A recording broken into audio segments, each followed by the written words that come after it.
الحمد لله الذي أمرنا بكثرة الذكر والإذكار في أوقات الليل والنهار.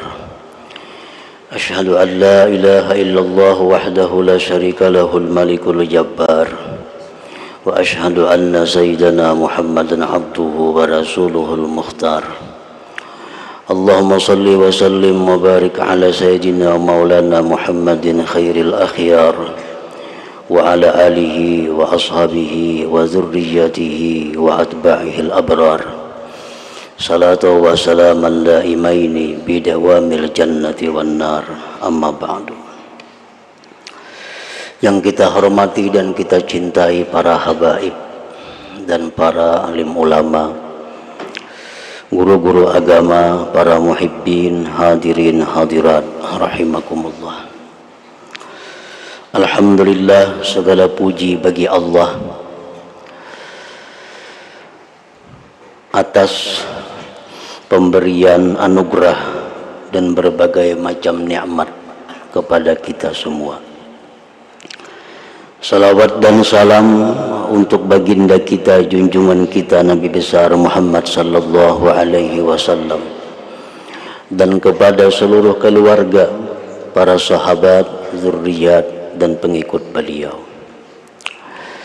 Para muhibbin rahimakumullah, at-targhibu bima yuqalu bi adbaris sujud. Ini adalah menggemarkan pada sesuatu yang dibaca sesudah selesai sembahyang. Artinya dalam bab ini disebutkan hadis-hadis Rasulullah sallallahu alaihi wasallam yang menggemarkan kepada kita agar kita bacaan, agar kita berwirid sesudah sembahyang 5 waktu itu. Qala Thauban radhiyallahu anhu, berkata Thauban, salah seorang sahabat Rasulullah sallallahu alaihi wasallam, kana Rasulullah sallallahu alaihi wasallam idzan sarafa min salatihi istaghfarallaha thalatha. Adalah Rasulullah sallallahu alaihi wasallam apabila selesai sembahyang, beliau beristighfar kepada Allah 3 kali. Wa qala, dan beliau mengata, Allahumma antas salam wa minkas salam tabarakta ya dzal jalal wal ikram. Hadis ini akhrajahu Muslim. Nah, para muhibbin rahimakumullah, Rasulullah sallallahu alaihi wasallam mengajarkan kepada umat beliau, mengajarkan kepada kita bahwa sesudah sembahyang itu hendaklah minta ampun kepada Allah. Kalau kita lihat bahwa sesudah sembahyang saja beliau minta ampun kepada Allah, dan artinya kita pun demikian, sesudah sembahyang saja minta ampun kepada Allah, apalagi kita sesudah melaksanakan hal-hal yang dibenci atau yang dilarang oleh Allah. Maka hendaknya lagi kita cepat-cepat istighfar, minta ampun kepada Allah subhanahu wa ta'ala. Kenapa sesudah sembahyang itu kita disuruh mencontoh Rasulullah untuk istighfar? Karena barangkali di dalam sembahyang itu kita ada melakukan hal-hal yang dilarang Allah. Barangkali dalam sembahyang itu kita ada melakukan hal-hal yang dibenci Allah. Barangkali dalam sembahyang itu kita mendustai atau berbohong kepada Allah. Nah, oleh karena itu sesudah sembahyang kita disuruh juga istighfar, minta ampun kepada Allah subhanahu wa ta'ala. Nah, para muhibbin rahimakumullah, di dalam sembahyang itu ada sesuatu yang haram yang mungkin kita tidak menyadari atau mungkin kita tidak mengetahui, padahal itu sesuatu yang diharamkan Allah. Antara lain, sesuatu yang diharamkan di dalam sembahyang itu kita menempati tempat yang tidak halal. Nah, itu diharamkan. Perkara sembahyang, sembahyangnya sah. Sembahyangnya sah. Artinya kewajiban kita gugur. Tetapi kita ada mendapat dosa. Kenapa? Mungkin salah satu penyebabnya adalah kita sembahyang di tempat yang tidak halal. Nah, barangkali kita sembahyang di tempat yang tidak halal. Tempat yang tidak halal itu artinya antara lain tempat-tempat yang kita tidak diberi izin oleh pemiliknya untuk menempati itu. Orang kadang memberiakan kita naik ke rumah, tahu-tahu kita naik ke bepadahan. Nah, sembahyang di rumah itu berarti ini sembahyang di tempat yang tidak halal. Contohnya lagi, kita sembahyang di satu tempat yang mana tempat itu dibeli dengan uang yang haram. Nah, sembahyang di tempat itu adalah haram. Kita di masjid, di langgar, di musalla, kita menyuruh orang berdiri, kita menyuruh orang berpindah dari tempat duduknya, lalu kita tempati tempat itu. Nah, itu adalah haram. Misalnya kita ini biasa duduk di intang tihang aja, nyaman bersandar ambil mengantuk tuh. Nah, intang tihang tuh langganan sudah. Suatu hari ada orang menduduki, kita ke masjid, ada orang menempati intang tihang itu. Datang kita, jam bangun, pindah, ini tempatku sudah di sini. Nah, itu diharamkan. Karena masjid itu ada hak seseorang untuk menempati tempat tertentu. Siapa yang terdahulu, itulah ampun tempat. Ini mantang-mantang sudah biasa bintang tihang, ada orang menempati, menyuruh orang lain berkisar. Nah, ditempatinya. Nah, ini adalah tidak halal. Sembahyang di situ sah, tetapi dia ada melakukan yang diharamkan Allah. Nah, untuk umpamanya lagi, ini ada sembahyang itu memakai atau membawa sesuatu yang diharamkan Allah. Misalnya pakaiannya ada mengandung yang haram. Tahulah kita, pastilah kita pakaian kita ini halal. Barangkali pakaian kita ini ada haramnya, sehingga sembahyang kita itu terganggu. Sembahyang kita itu jadinya jadi haram.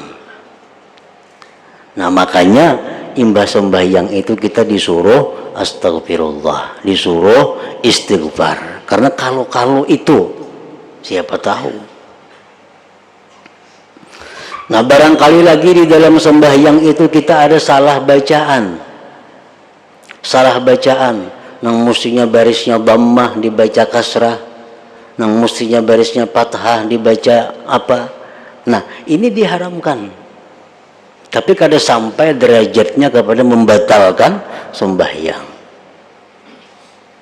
Misal terburu-buru bacaan apa, nang mestinya barisnya Allahu dibaca Allaha.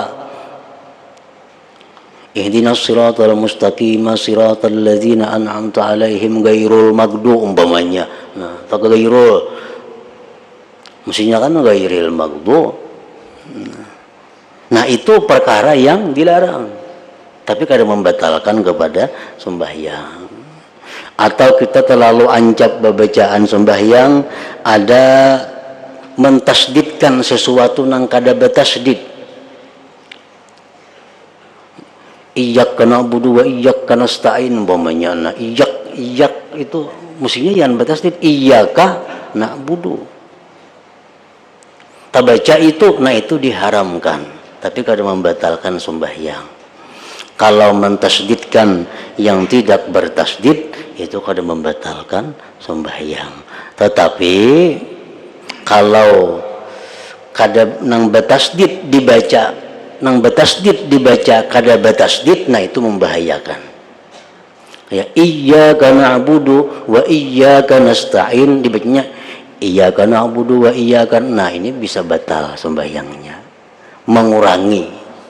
Tapi kalau menambah tasdid, nah itu diharamkan, tapi kada sampai kepada derajat batal. Amin syarri hasidin idza hasad umpamanya. Nah, terbaca hasad. Nah, itu nang diharamkan. Nah, oleh karena tadi imbas sembahyang itu sangat perlu dituntut kita untuk minta ampun kepada Allah Subhanahu wa taala. Atau lagi di dalam sembahyang itu kita melakukan hal-hal yang makruh, hal-hal yang dibenci oleh Allah. Banyak sembahyang itu perbuatan-perbuatan yang dimakruhkan. Antara lain raf'ul basar ila sama, contohnya cangkang ke atas, nah itu makruh. Jangan kepala pun itu nah sembahyang. Ini ada kadang-kadang kita nang disunatkan cangkang ke atas itu sewaktu berdoa habis wudu. Nah kalau kita berdoa habis berwudu itu disunatkan kita cangkang ke atas. Tapi kalau di sembahyang itu makruh. Kita mesti melihati tempat sujud. Jangan hendak cangkang ke atas. Di antara yang makruh lagi tagmidul ain, memejamkan mata. Nah, sembahyang berpajam. Itu dimakruhkan juga. Atau lagi di antara yang makruh dalam sembahyang itu menggeripukakan jeriji. Sembahyang sana kan bisa nah menggeripuk tangan, nah kada disadari. Di antaranya yang makruh lagi bagimit di waktu banyaring di waktu bagimit. Sesembahyang isya itu kan banyaring, nya sembahyang sorangan di rumah bagimit saja, nah itu makruh. Sembahyang subuh mestinya banyaring, ini sampai yang subuh bagimit. Misal kasiangan jam 8 sampai yang subuh. Anak benyaring nggak tahuan orang lalu bagimit. Nah, makruh.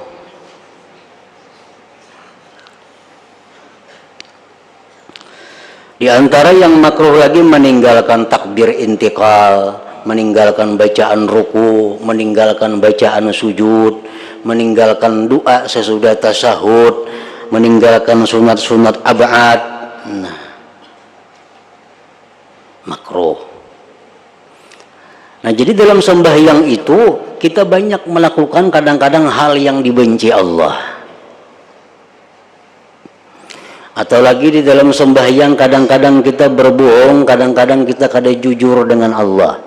Seperti kita membaca biasa doa iftitah.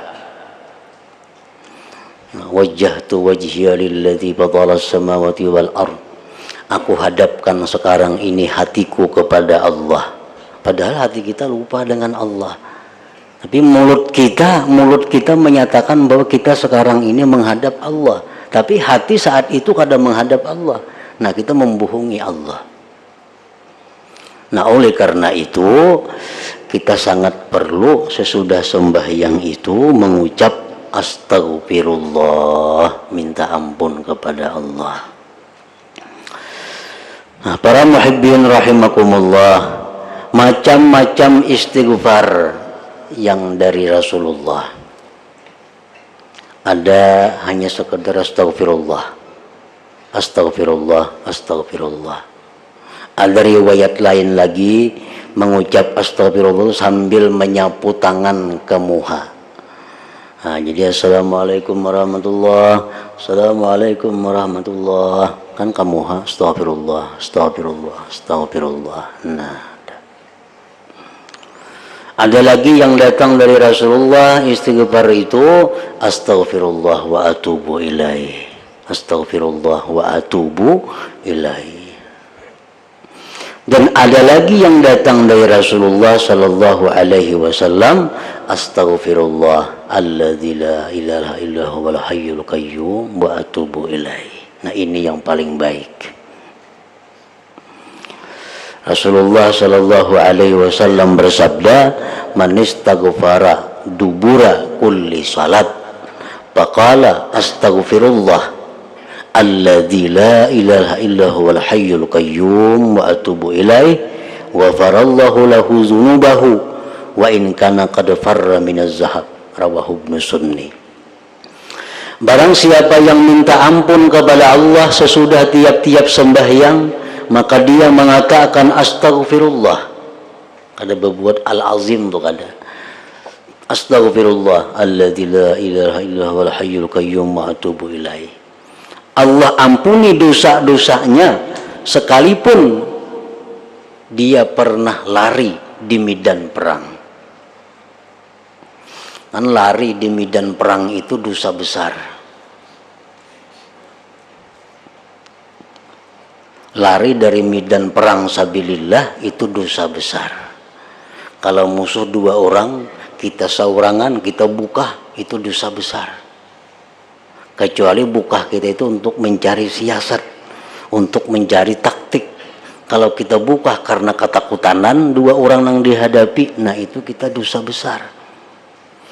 Nah, dosa besar seperti itu kalau kita sesudah sembahyang istighfar dengan cara tadi, diampuni Allah Subhanahu wa taala. Astaghfirullah alladzi la ilaha illa huwal hayyul qayyum wa atubu ilaih. Sekurang-kurangnya sekali, lebih baik lagi kalau 3 kali. Nah, sesudah sembahyang 5 waktu.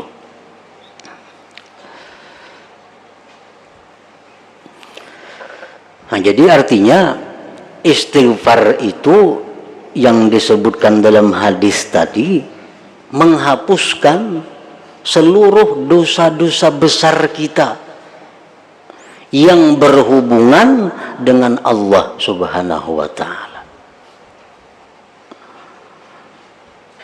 Dosa-dosa besar yang berhubungan dengan Allah. Nah, lain kalau hutang piutang itu lain lagi. Atau hutang kepada Allah itu mesti dibayari. Misalnya orang itu menipu. Nah, menipu ini dia ada melakukan satu dosa besar kepada Allah dan dosa besar kepada manusia karena menipu. Nah, kalau kita dalam setiap sembahyang membaca istighfar tadi, dosa yang kepada Allah itu diampuni Allah. Hanya urusan kita kepada dosa yang terhadap manusia. Hanya kepada manusia.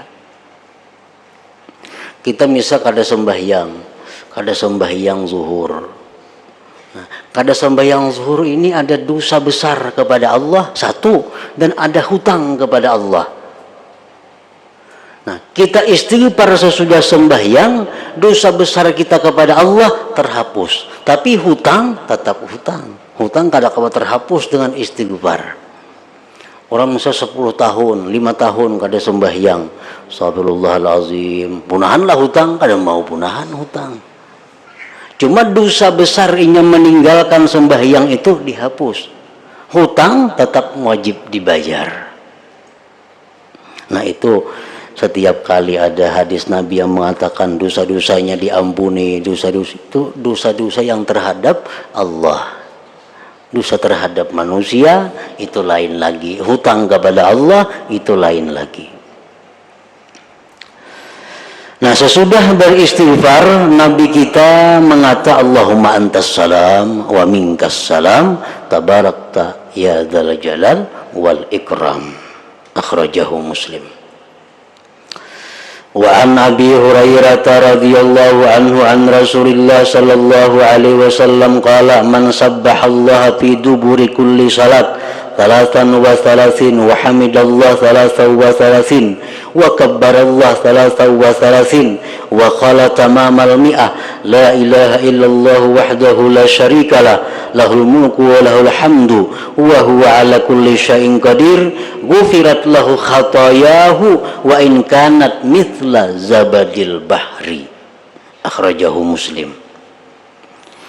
Rasulullah berkata, barang siapa yang mengata subhanallah sesudah tiap-tiap sembahyang fardu 33. Subhanallah, subhanallah, subhanallah 33. Jangan kurang, jangan lebih.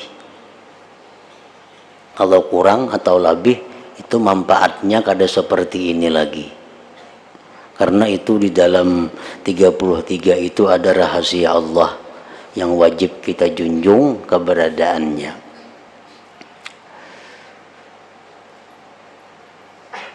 Wa hamidallah salasan wa salasin, dan dia mengucap alhamdulillah 33 juga. Wa kabbarallah, dan dia mengucap Allahu Akbar 33 juga. Dan menggenapi 100 la ilaha illallah wahdahu la syarikalah lahul mulku wa lahul hamdu. Ini kada berbuat yuhyi wa yumit, lahul mulku wa lahul hamdu. Amun nang 10 mbah maghrib 10 mbah subuh tu yuhyi wa yumit wa huwa ala kulli syai'in qadir. Ini kada ada yuhyi wa yumitnya, jangan ditatambahi mun nabi kada mengulah. Lahul mulku wa lahul hamdu wa huwa ala kulli syai'in qadir. Diampunilah dosanya sekalipun dosanya itu sebanyak buih di lautan. Nah, kadang-kadang ada yang menambahi, nah itu sebaiknya kada usah ditambahi. Kadang-kadang ada yang pahalatnya, itu apa bacaannya, mbak subhanallah ke alhamdulillah ada biasa pahalatnya.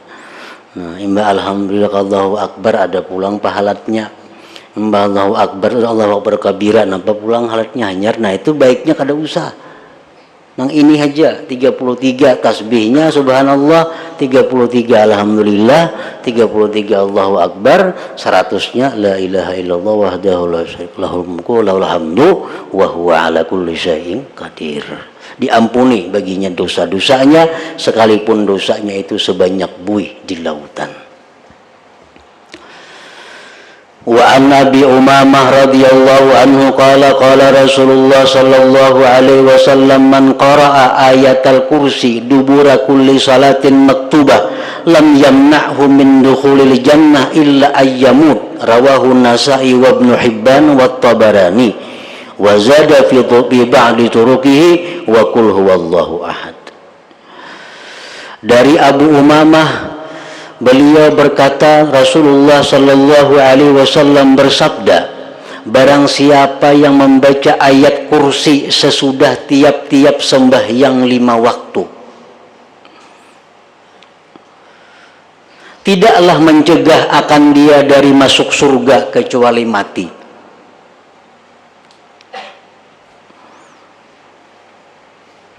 Orang mengamalkan ini imbas sembahyang fardu itu mesti membaca ayat kursi. Baik sembahyang kasar, baik sembahyang jamak, baik sembahyang biasa. Pokoknya sesudah sembahyang 5 waktu bacanya ayat kursi. Nah, orang ini orang ahli surga. Yang menghalanginya dari surga hanya kematian. Artinya kalaunya mati orang ini masuk surga. Makanya ada riwayat yang mengatakan bahwa tidak akan bisa mengamalkan ini orang-orang yang munafik.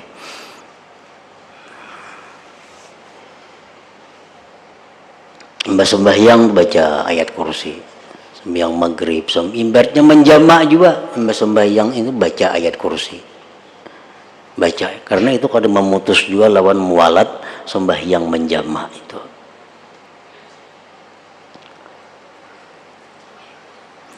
Dan pada sebagian riwayat lagi ada bertambah dengan qul huwallahu ahad suratul ikhlas. Nah, cuma yang jelas ayat kursi itu yang utama. Sesudah sembahyang 5 waktu kalau hendak ke surga jangan lupa membaca ayat kursi. Wa an Uqbah ibni Amir radhiyallahu anhu qala amarani Rasulullah sallallahu alaihi wasallam an aqra'a bil muawwidzatain dubura kulli salat. Ujar Uqbah bin Amir mengatakan bahwa Rasulullah memerintah kepadaku bahwa aku membaca Qul a'udzu birabbil falaq dan Qul a'udzu birabbin nas sesudah tiap-tiap sembahyang 5 waktu. Rawahu Ahmad wal Baihaqi fi kitab Bid-Da'awatil Kabir. Nah, ini bacaan-bacaan wirid-wirid sesudah sembahyang. Dari sekian banyak wirid itu ada wirid-wirid utama. Nah, wirid utama yang mana macam istighfar tadi jangan ditinggal. Yang 33 jangan ditinggal. Ayatul Kursi jangan ditinggal. Nah, itu utama. Wa an Mu'adz bin Jabal radhiyallahu anhu anna Rasulullah sallallahu alaihi wasallam akhadha bi yadi yauman wa qala. Dari Mu'adz bin Jabal radhiyallahu anhu bahwa Rasulullah memegang tangan beliau satu hari. Tangan Mu'adz dipegang oleh tangan Rasulullah. Ujar Rasulullah, ya Mu'adz, wallahi inni la uhibbuk. Demi Allah, sesungguhnya aku cinta kepada engkau. Fala tada'anna fi duburi kulli salat antakula. Jangan kau tinggalkan sesudah tiap-tiap sembahyang itu engkau baca Allahumma a'inni ala zikrika wa syukrika wa husni ibadatika. Nah, ini bisa dijadikan doa sesudah sembahyang. Allahumma a'inni ala zikrika wa syukrika wa husni ibadatik. Artinya apa? Ya Allah, tolonglah aku agar selalu ingat kepada Engkau. Tolonglah aku agar aku selalu berzikir kepada Engkau, selalu mensyukuri nikmat Engkau, dan tolonglah aku agar bagus ibadah kepada Engkau. Nah, ini doa yang bagus sesudah sembahyang, sebagaimana Nabi mengajarkan kepada Mu'adz bin Jabal. Rawahu Abu Daud wa Nasa'i wa Ibnu Khuzaimah wa Ibnu Hibban wal Hakim wa qala sahihun ala syartis syaikhain. Wa an Nabi Umamah radhiyallahu anhu qala qila li Rasulillah sallallahu alaihi wasallam. Dari Abi Umamah beliau berkata, ditanya orang bagi Rasulullah sallallahu alaihi wasallam, ayyud du'a asma'u, apa jua doa yang lebih didengar Allah? Doa apa yang lebih diperhatikan Allah? Qala Nabi jawfal lail, doa di tengah malam. Nah, doa di tengah malam. Baudu kah, kada kah, imbah sembahyang kah, tengah malam tuh berdoa. Nah, jawfal lail, apalagi baudu sembahyang imbah semakin bagus lagi. Doa di tengah malam. Wa duburas shalawatil maktubat, dan yang kedua adalah doa sesudah sembahyang fardu.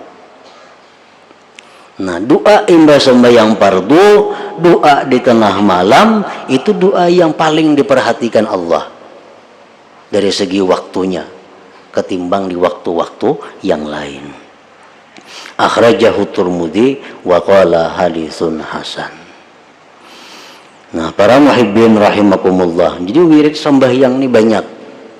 Di dalam ini hanya beliau menyebutkan sebagian kecil daripada bacaan-bacaan sesudah sembahyang.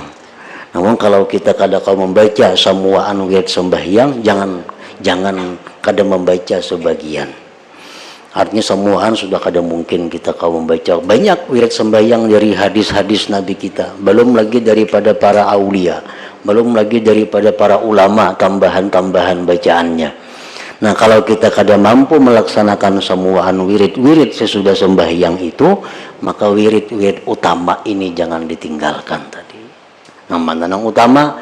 Istighfar 3 kali imbah salam. Yang kedua 33 tadi. Nah, ayat kursi itu termasuk wirid yang utama, yang sangat perlu diamalkan oleh setiap orang-orang yang beriman. Nah, selanjutnya at-targhib bima yuqalu 'indan naum. Ila hadratin Nabi sallallahu alaihi wasallam al-Fatihah. A'udzu billahi minasyaitonir rajim. Bismillahirrahmanirrahim. إياك نعبد وإياك نستعين اهدنا الصراط المستقيم صراط أشهد أن لا إله إلا الله وحده لا شريك له وأشهد أن سيدنا محمدا عبده ورسوله لا إله إلا الله نستغفر الله لا إله إلا الله نستغفر الله لا إله إلا الله نستغفر الله لا إله إلا الله ونتوب إلى الله لا إله إلا الله محمد رسول الله صلى الله عليه وسلم فيا أيها الرجل منه شفاعة صلوا عليه وسلموا تسليما